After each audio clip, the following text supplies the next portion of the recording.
Matavu ohalaka o Yaakov vamishkenoteka o Israel. Hi, this is Barry Phillips, a 10-minute Torah, day number 5 of the Torah portion, Balaq. Let's read a few verses from the beginning of Numbers or Bamidbar, chapter number 24, verse 1 and following. And when Bil'am saw that it pleased Yahweh to bless Israel, he did not go as at other times to seek to use sorcery, but he set his face toward the wilderness. Bil'am lifted up his eyes and saw Israel encamped according to their tribes. And the spirit of Elohim came upon him. He took up this proverb and he said, the saying of Bil'am son of Beor, the saying of the man whose eyes are opened, the saying of him who hears the word of El, who sees the vision of the Almighty, who falls down with eyes wide open, or opened wide. Verse 5, how good are your tents, O Yaakov, your dwellings, O Israel. That last phrase has been used musically to beautiful songs, and it's perhaps popular at times in our quoting from my ragtag version of the Orthodox Jewish Bible that's barely holding on here. It says in its translation, a little bit of an explanation. Verse 5, Matavu ohaleka, how goodly, beautiful are thy tents, O Yaakov, and Mishkenoteka, thy dwellings, tabernacles, O Israel.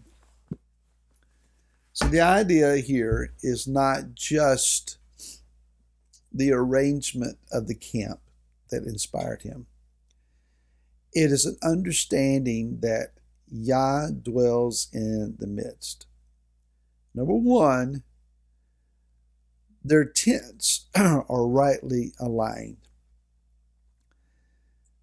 Part of the blessing of Yah upon the people of Israel is that our homes are set in order.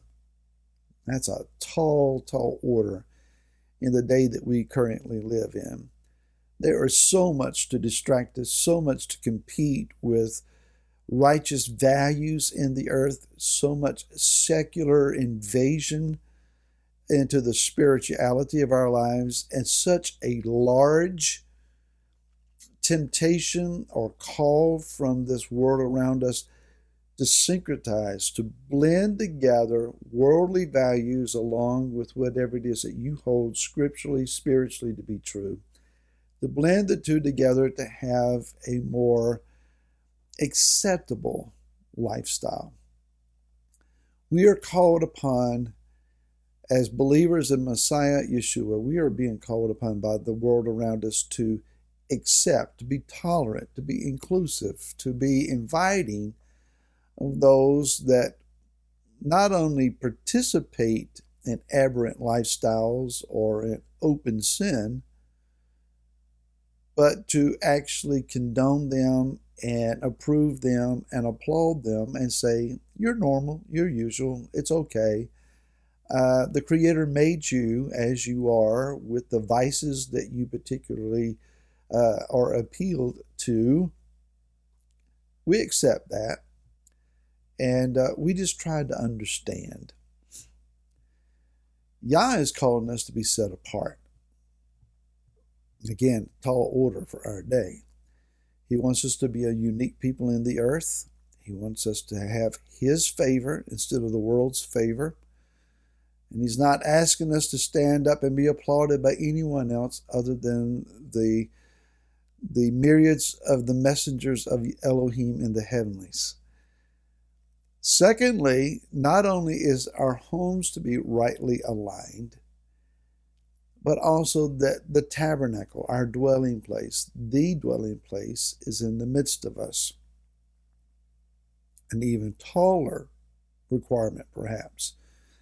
And that is that somehow we take all of our unique family units,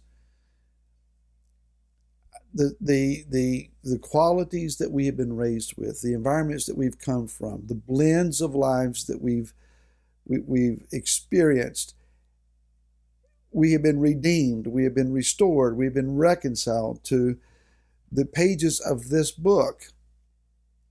No matter where we came from or what we were previously taught, we are now seeking to walk a singular path. We bring all of that together. We have differences of personality, differences of perspective, differences of ways of doing things. And yet we blend all of that together so that in the harmony of a righteous heart in the midst of us, we see his presence manifested. We can build a building. If we really, really promoted the idea and found some scriptural justification from it and had prophetic words, the Hebraic roots people, we could build a building somewhere. And we could say this is the epicenter now of his presence. We might even convince a few to live communally around that building. But that's not what Yah's asking us to do. It's not a building, a structure. It's a people. It's a nation. It's an identity. It's a singular heart for covenant, for coming into the righteousness of Yah, for discerning his passion for us and returning that passion to him in acts of worship, in acts of obedience, sharing his love and his mercy with those that are around us, living out the heart and the character of Yeshua in our daily living. In doing so, we create this habitation in the midst of us. Whether you have a congregation to assemble with, or a few in your home, or you're all by yourself, there can be this dwelling place of the Most High.